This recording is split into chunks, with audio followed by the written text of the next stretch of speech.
Fox Carolina First Alert Weather with meteorologist Brian Bachman.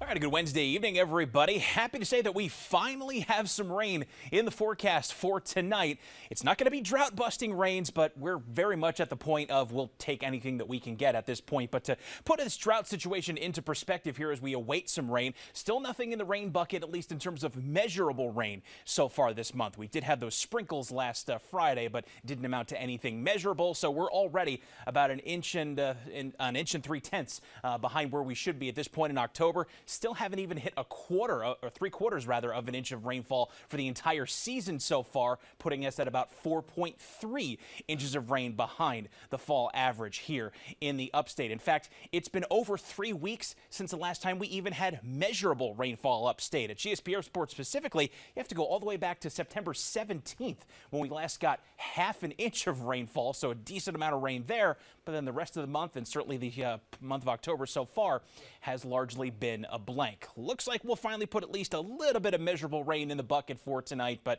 can't call it significant drought help. Better than nothing, though.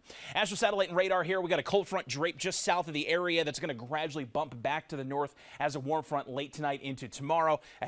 South of that, we have this area of low pressure, which out ahead of it has this big plume of rain that it's pulling north out of the Gulf of Mexico. That's what's going to start to overspread our area going into tonight, but it's going to be a mixed bag in terms of who sees how much rain. Here's what I'm talking about. We go from the 5 o'clock hour on Future Track to 8 p.m., and we start to see at least some waves of some light but at times steady rain overspreading the upstate from about Anderson and Toccoa on southward, works its way farther to the northeast into the midnight time frame. These showers will tend to break up in the mountains, so unfortunately I don't think it's going to be a whole lot for you there, but at least these, again, intermittent pockets of some steady or light rain continuing upstate into parts of Greenwood, maybe Abbeville and Elbert counties. Maybe you see that rain tick up a little bit in intensity during the overnight period before it then starts to break up during the morning commute tomorrow, and we briefly then settle back into drier and sunnier weather for the balance of our Thursday afternoon. And not going to be a lot of rain, but at least a bit of a change of pace. These soggy conditions, nonetheless, that we'll start off with in a lot of spots tomorrow morning will be a change. Rest of our Thursday is going to be dry into Thursday night. Even Friday morning starts off with a good amount of some sunshine, but then clouds will start to build as the day gradually progresses.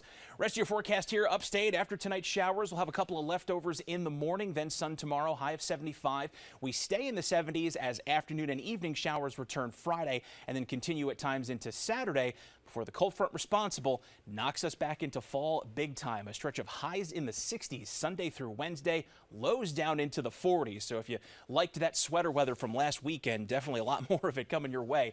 And after a dry Thursday in the mountains, we'll go back to highs in the 60s to 70s Friday, Saturday, with shower chances increasing, and then at least a spotty shower possible as highs return to the 50s for a few days from Sunday into next week.